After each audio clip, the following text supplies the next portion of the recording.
This is the Style Matters podcast, brought to you by Little Yellow Couch. I'm Sandra, your host, creator of the slow style approach to uncovering and implementing your signature style, one that represents who you are and actively helps you become who you want to be. This show isn't about hacking the latest trends or coming up with design rules you aren't allowed to break. Instead, my aim is to talk with the most thoughtful designers about their process of creating beauty, how they make their choices, and what makes a room really work, and about the substantive reasons about why developing one style or aesthetic really matters. If you're ready to make your home a meaningful place to be, you are in the right place. I'm so glad you're here. My guest today is the Director of Interiors for the Turrett Collaborative, Jessica Shaw. The firm typically works on high-end architecture and interiors projects, but what Jessica has to share and what she believes is that creating a space that gives something back to you in a positive way can happen on any budget. And that's because she implements what we've learned from neuroscience into how she creates built environments. And those touch points haven't much to do with money. Today, Jessica introduces us to the concepts behind neuroarchitecture. Jessica Shaw, welcome to the Style Matters podcast. It's so exciting to be here. Oh, Thank you good. so much. Yes, Love this. absolutely. I want to talk a little bit about your background before we get into some nitty-gritty things and things that we've touched on before on this show, but I think you're going to take us deeper than we've ever gone before. I feel like that's like an ad for, I don't know, Star Wars or something, deeper than we've ever gone before. Deep space. Deep Are you space. ready? Yes. But let's just start with you. When did you fall in love with design? How did you, come into this career of yours? And currently, you're now the director of interiors for the Turrett Collaborative. So if you want to just give us a quick idea of what that's about as well. Absolutely, yeah. So yes, Turrett Collaborative, architecture and interior design here in New York City. And Wayne Turrett, who's the principal architect, and I have had a relationship that spans more than 2 decades at this point in time. Wow. So it's a very beautiful kind of dovetailing of our two disciplines. Sometimes our practice, we work independently, we do straight up interior design projects, but a lot of times we are collaborating together, and it's a very fluid way to work with clients. We deal with a lot of high-end residential. We've done commercial, hospitality work. We dabble. But it's a very long-standing relationship that I have with Wayne Turrett, and it's really great. I mean, you build on experience and wisdom together, and yes, it's so nice to have someone to collaborate with, right? To not just be in your own bubble. And absolutely, yeah. And so how about you personally? When did you fall into this world of design? Sandra, it's almost been an always thing. Okay. Yeah. I think that's a real blessing, right? I mean, I grew up in a very artistic household. I feel like being exposed to the arts was something that as a child, my parents really advocated and nurtured within my childhood experience. So my first love was really theatrical design, stage and set design, just going to performances and just the magic of transformational space, right? Walking into this theater that is a thing, just a blank stage, and then the curtain comes up, and then these worlds unfold and sometimes transform and transfigure before your very eyes. Really, I think affected me. Yeah. All of design, whether architecture, fashion, music, photography, like all of these things really do find a place, I think, in the expression of interior design. So I feel really fortunate that I am still doing a thing that I can find interesting and enjoyable. Yes. The business side and getting through it, we all, especially through COVID and these things, we've all had to endure in our creative professional trades. There's certain challenges and hardships. But the work is always evolving and always different. So I feel really fortunate that I found something that I enjoy at a very young age. I really, Yes, and truly you still do. still do. I mean, to the point that I think, at that young age in high school, when they sit you down with your Your so remember counselor. that, the counselor, Yes, where do you want to yes. go? What do you want to do? And it was a very academically driven school. And why are you not going to bed? No, I want to go to interior design school. I had Right. figured it out. So Right. Oh, yeah, well, that yeah. is great. And you you are lucky and I'm happy for you. You mentioned COVID just now and how Mm, much that changed our lives and how much more time everyone was spending at home. And I think we were already culturally talking about wellness and self-care and all that kind of stuff. And it was bleeding into the home. And then when COVID had, it just absolutely blew up and magnified. um, you've been focused on it for much longer than that. mhm, And I'm wondering, so how much of this interest in wellness and thinking about wellness in terms of our homes and how we create them is mhm. coming from your clients? Are they really getting it? Or are you sort of making that connection for them? And how's that kind of evolved over the past, let's say, 10 years? Yeah, great questions and great topic. And I honestly think that I am probably drawing it out of my clients more Hmm. than they are asking for it, Okay, or it seeps through, certain questions. You go through this whole kind of discovery, get to know your client, what are they looking sure. to do. And so, yes, it will come up, but to the extent that they really need to consider wellness, it probably has not really been the thing guiding their Okay. decision to jump into a project. But you see the Um, importance of it. So how, yeah, how do you guide them there? yeah. Um, well, it's relationships. I think a lot of beginning a project is about establishing a relationship and understanding your client's needs. And so through these conversations, that's where you start to establish, are these really practical things you're looking to handle? But most of the time, because once you scratch past the surface, you are talking about a person's home. Hmm. And so ultimately, you do have to get a little bit deeper and a little more personal about things, like how do you function? What is it that's missing? What do you need? Right. And then that's where we start to plant the seeds about how can we really make this a sanctuary. Yeah. Yeah. Such a common word. I Yeah. think Now, now right. when we Yes. talk about residential work, um, I feel like there has been a common thread, though, pre-COVID and with a lot of the residential the work that we do. Um, at least I think maybe how we drive things. It is about creating obviously comfort, but certainly a sense of sanctuary. We're here in New York City, so often it's just like I want to be able to close my doors Yeah. and feel grounded and peaceful, right? But there was certainly a shift during COVID because people were repurposing rooms. Yep. Those spare guest rooms were becoming home offices Yep. and a lot of shifting going on. So this became a much more common conversation for Right. Right. sure. Yeah.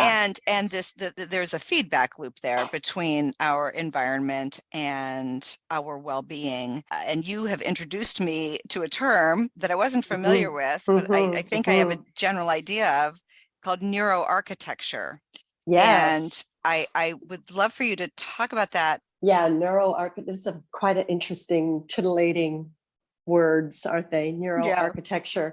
sounds I very mean, fancy. yeah, very fancy, and it's vast. It is a vast study that essentially it's involving scientific data about the human response to the physical environment, right? Like this is Yeah. really what we're talking about. And in terms of design and interior space, it's a discipline that really it's seeking to explore the relationship between neuroscience and architecture and Yeah. design and buildings The and built interiors, environment. the Yeah. built environment, man-made structures that make up this kind of artificially created environment that we Yeah. call our homes, right? Right. And what it's like to be human beings living within them.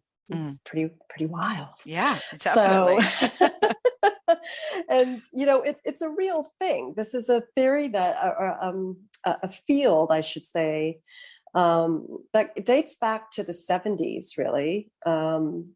Environmental psychology, it was Okay. called then. Yep. And it's just, drawn from evidence-based, the concept of evidence-based design work, which was Okay. something we didn't really get into until the 80s. Uh-huh. And a lot of that, I think, was being drawn from the corporate world, which is a Ah. place that I dabbled in that time a Yeah, bit. yeah.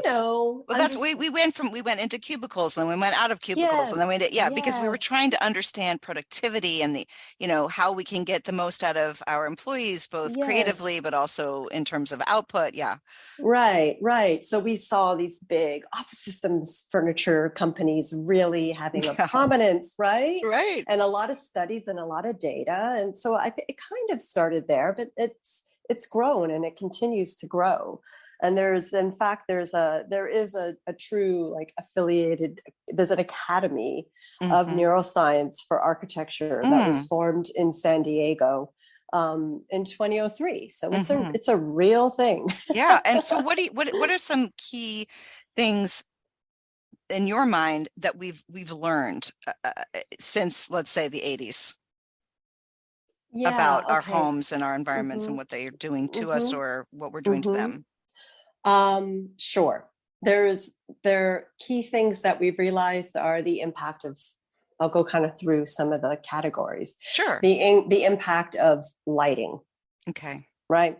The impact of certain shapes within a space and movement, the Mm, movements that these shapes elicit.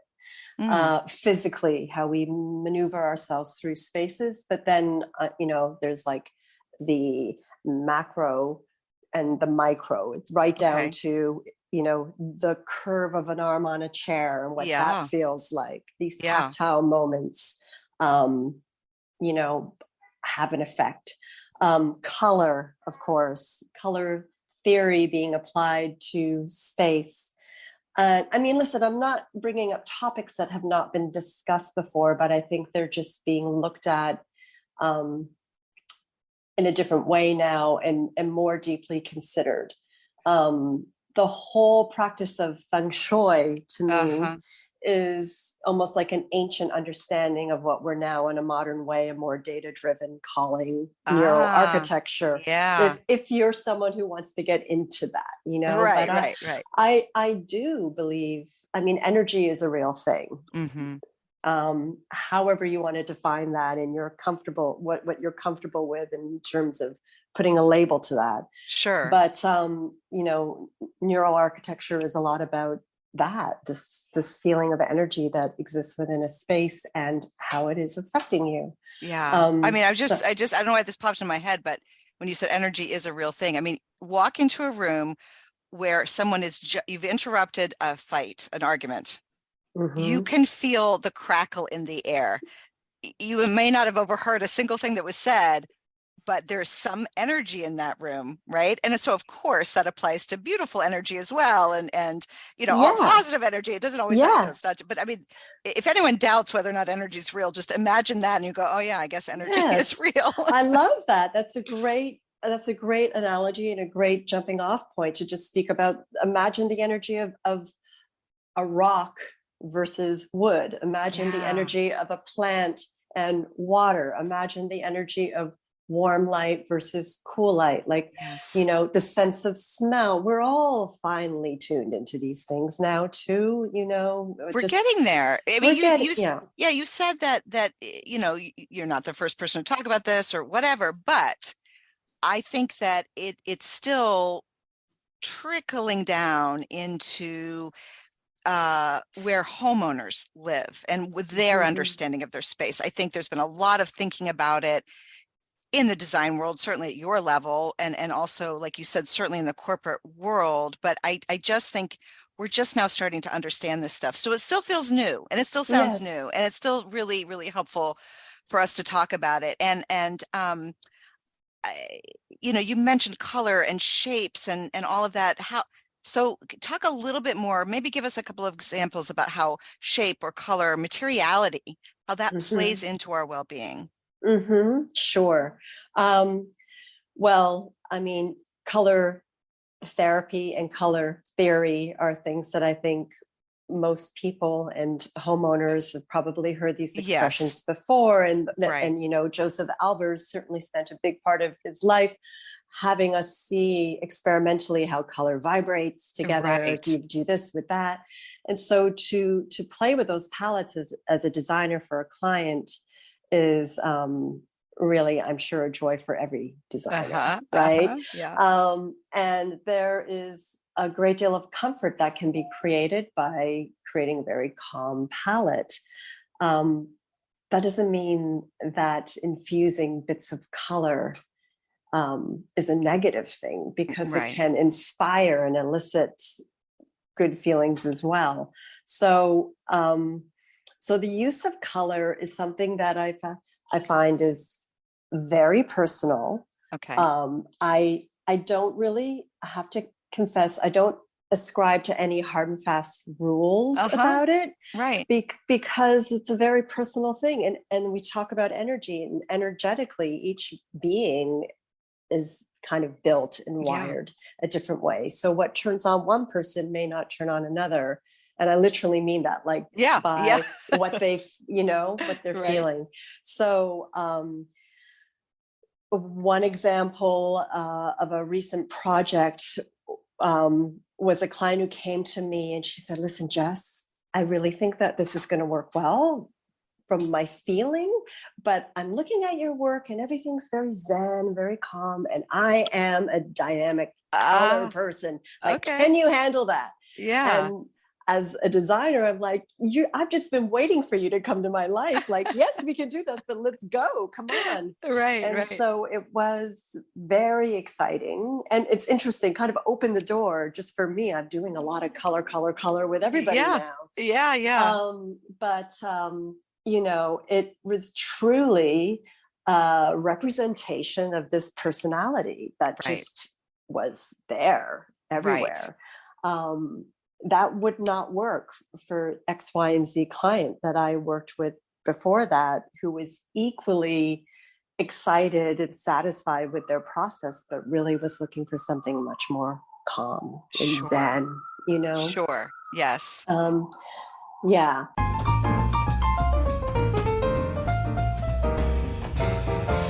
Before we continue with the conversation, I want to introduce you to my slow style approach to creating a home you love.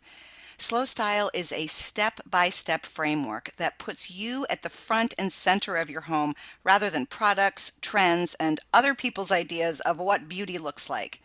To get started, I've created a new worksheet called Dream Home Action Plan, and it's all about adjusting your mindset about what you really want from your home and what you want to experience inside it.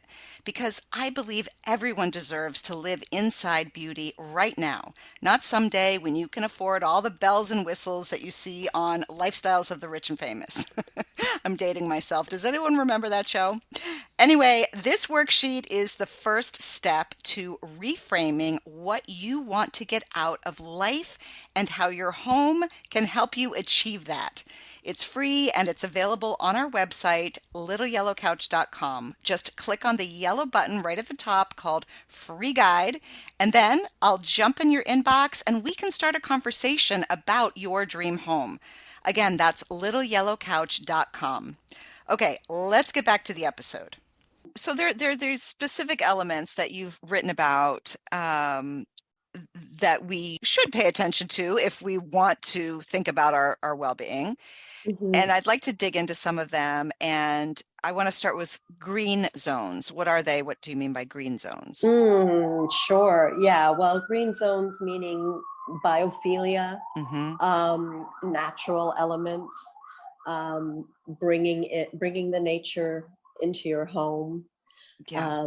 If you can really do it with real live plants or an aquarium or a water feature, Mm, um, the use of the materials that you're choosing, whether they're fixed materials like your flooring or it's in furniture, but um, that's really what we're talking about there. and Biophilia would is, would even like organic shapes, like or let's, yeah, that is included in there as well. So something mhm. that is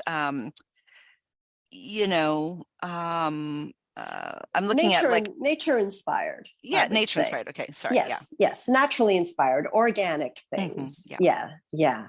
A representation of nature in your built environment. Yeah. Mm-hmm. And then there's illumination. Mm-hmm. And I don't know if you were hinting at that when you said we now understand the effect that different lights can have on us. Is that what is, or did you mean something else by illumination? No, illumination. Yes, specifically about the world of lighting. Wow. I mean, we lean into and collaborate with lighting designers always. Okay. I think, as an interior designer, yes, I have access and my knowledge is always building. And the world of lighting and lighting technology is constantly evolving. I cannot keep up with it. Okay. But, we are certainly, I think everyone's comfortable now with the shift to LED. Yeah. That was a tough one for That me. was a tough one for a lot of people. Getting Yep. away from that warm, but now Yep. now more people are understanding about color temperature. Like Yeah. the consumer is learning about this language a little bit more than they probably did before, almost because they have to. They're going out to the They hardware have store, to. replacing their bulbs, You got and to know about lumens. You got to you know. got to You know. get- You got to know. But they don't need to know or understand how to build and create environments through light, right? Right. And, it's a beautiful thing to be able to sculpt with light that way and Oh, create zones and yeah. Layers. layers. And this by the way, this applies to both, the rough and ready lower budget all the way to the high end. We're not Yeah. saying that everything needs to be, a particular lighting system and zones and all these wonderful things that you can do. You can still do this Right. in Right. your own home. And basically what I'm talking about is, you have your ambient light, and then you create textures and layers and zones with practical lighting, which can be Mm-hmm. a floor lamp, a desk lamp, Mm-hmm. um, plug-in lamps. I mean, anything else. There's decorative lighting, and then there's lighting that's kind of hidden if you're doing coves or under counters. Mm-hmm. There are all these different places and ways that one can insert light. Yeah. And it's from the standpoint of neuroarchitecture, is hugely impactful, Yeah. right? Yeah. Okay. So biophilia, we talked about that, or Yeah. green zones. We talked about light and paying attention to that. And like you said, I mean, it can be as simple as changing out a light bulb or adding, another source of light. It doesn't have to be about the lamps itself and how much they cost. No, it And really doesn't. Yeah. right. And then what about this idea of movement and paying attention to movement in our homes? What do you mean by that?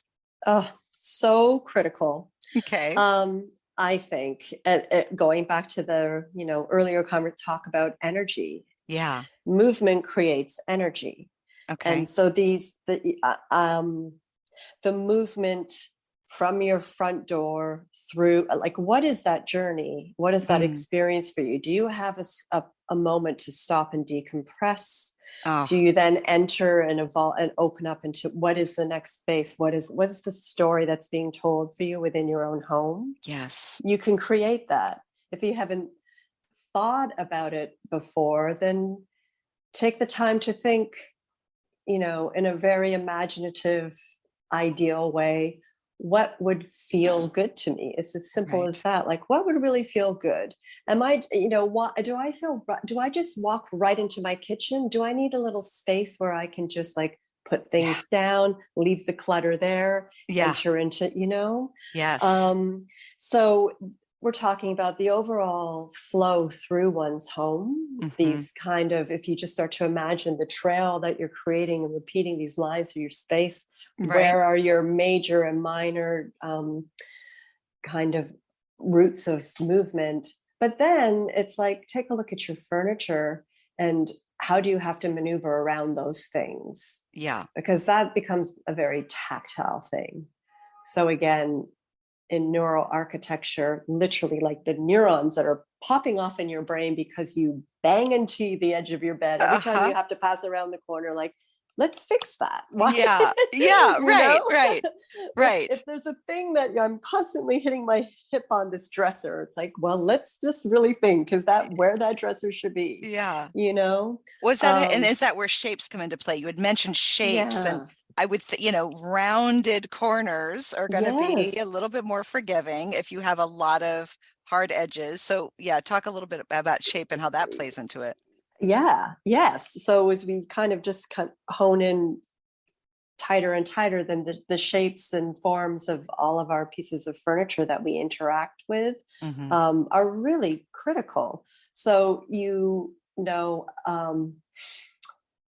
but there's subtleties there that maybe through the help of a designer, uh, a client will become more aware of. Here's a great one, a sofa. Okay. Yeah. Yeah. I mean, there are so many ways you can slice or dice the design of a sofa, Oh my right? gosh. I mean, And yes. Yes. right, right. And ergonomics is a big one, and is kind of falls into this concept of shapes. Okay. Um, just how something fits our physical body, right, Yeah. is just the world of ergonomics. So how ergonomically comfortable is this sofa? What is the purpose of this sofa? Usually in our homes, there are pieces of furniture that we want to be spending a great deal of time on. Right. So is the depth right? Is the material right? Then you step back. It's like, do you want it to have a platform base and look heavy and grounded? Or Right. do you like the sense of like airiness, and should it have legs? There's like Right. so many checklists with every piece Yeah. of furniture to kind of go through the list and tick all these boxes. So, when we work with clients, we like to have a very exploratory conversation about what is the scope of work we're doing for you. But then we follow up with a questionnaire, because it's really something, there's a lot to dig into. And it's a Yeah. lot easier to just be like, here, in your time, go through this. And bedside tables, Yeah. um, materials. Do you Right. need a shelf? Do you Right. want Do you need a open? Do you drawer versus need a open? drawer? Yeah. Right. Yeah. Like, so think about how many pieces of furniture one has in a home. Oh, You really should go, do yourself the favor of taking the time to really think through what your preferences are. right. And Whether like you're you're saying, working, it's not necessarily a right or wrong answer. It's what do you want to feel? If you, even if legs on a sofa are kind of in, if you need some grounding feeling in that room, don't do the legs on the sofa, right? I mean, right. it's about making choices that are informed by Yes. how you want to feel, and then you as a designer understanding how the connection between the two. Yeah, right. And the way of approaching I mean, I've used words already like storytelling and narrative. I mean, you really do, this is stuff, as designers or any creative person, you really do begin with this Hmm. always with your Hmm. journey with any project. Like, I love to be able to come up with one very simple and succinct defining sentence. Okay. And then if the choice doesn't answer the statement that is made and what our defining sentence is about this place, Hmm. here's an example. This is Hampton's home. Okay. We want it to feel like St. Bart's in a Okay. beautiful resort. Yeah. Done. Okay. Does that feel like St. Bart's, or does Yeah. that feel like Nantucket? That's definitely Nantucket. We're not going there. You want St. Bart's. So Right. Right. Right. I mean, it can be very nuanced, but it really then becomes like the defining rod Sure. stylistically. Sure. Um, but then it's just, there are so many decisions to be Oh, made. So you need to give yourself some parameters, right. right? Um, Absolutely. yeah. So I think first we talked about your own passion for this field of Mm, interior design and how it's been with you for as long as you can remember. We mhm. talked about sort of the feedback loops that we get from our built environment. So I wonder if you could kind of tie that up together for us and answer my signature question, which is why does Mhm. style matter to you personally? Yeah, to me, I mean, matters because we're human beings living in this world where we're trying to understand. This is very existential. No, that's okay. Yeah, But go for it. why are we here? What's the meaning of life? All Yes, these big, yes. big questions. How do I fit into it? Yeah. And so style is a way that if you let yourself, it's almost a meditation. It can be Mm, like, what are the things that define me? And if you give yourself the chance to ask these questions, then what comes back out is a true, authentic reflection of who you are. You then, style is a unique thing that comes from the passion in you. mm. Beautifully said. Beautifully said. So it can be anything. Yeah. It really can, as long as, I mean, that's your style. We say that all the time. Oh, Yeah. that's so her style. That's Yeah. so Yeah. his style. It's like, or just that, I was thinking about the expression like lifestyle, because I feel like, I think it's really a privilege to be able to be let into the lives of the people that we work with. Hmm. I really honor and respect that as an opportunity to, but I have always said, I'm really a vessel for what it is Mm, that you need. mm. No two projects are ever going to look the same. Yeah. As I Right. was saying about the one client that came to me going, I feel like this could work, but can you really do the color? It's like, Right. bring it, like, let's go there. I have to interpret what you're after, but it's a real collaboration, the process. And I really like my clients to kind of almost feel like they did it when they're done, because they had to go, Yes. like, They of had to go through a course, process they too. they Yeah. had to go through, meaning they had to go through a process too, Yeah. right? Right. I was thinking about us speaking today, and I'm looking around my own home, and I couldn't help but think of Maria Kondo. But again, because this circling back to neuroarchitecture, I mean, she's made it a household expression about sparking joy, Yes. right? Yes. And Yeah. that's really what this is all about. What sparks joy for you? And so that can go beyond organizing your closet to Yes. like really taking into account um, what defines you in an outwardly way. And that does Right. not require a massive budget. This is not only for people who can do these palatial, wonderful homes. You can Right. do it if you're a student, Yes. Yes. If you're a going to student, I love it. school on your Yeah. student loans are still there, but you can find a way to make a sanctuary out of your own space. You can understand what triggers you in your own space and correct those things. Hmm. Those are Hmm. warning signs.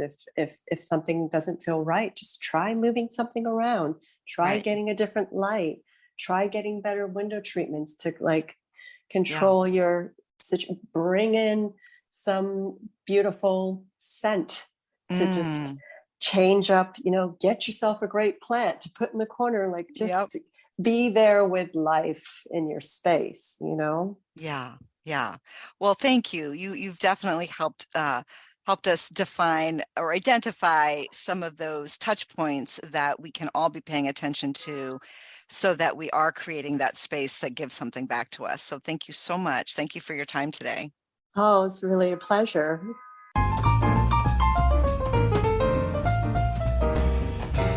Thanks so much for spending time with me today. If you've gotten something out of this episode, please be so kind as to leave a review on Apple Podcasts or wherever you're listening from.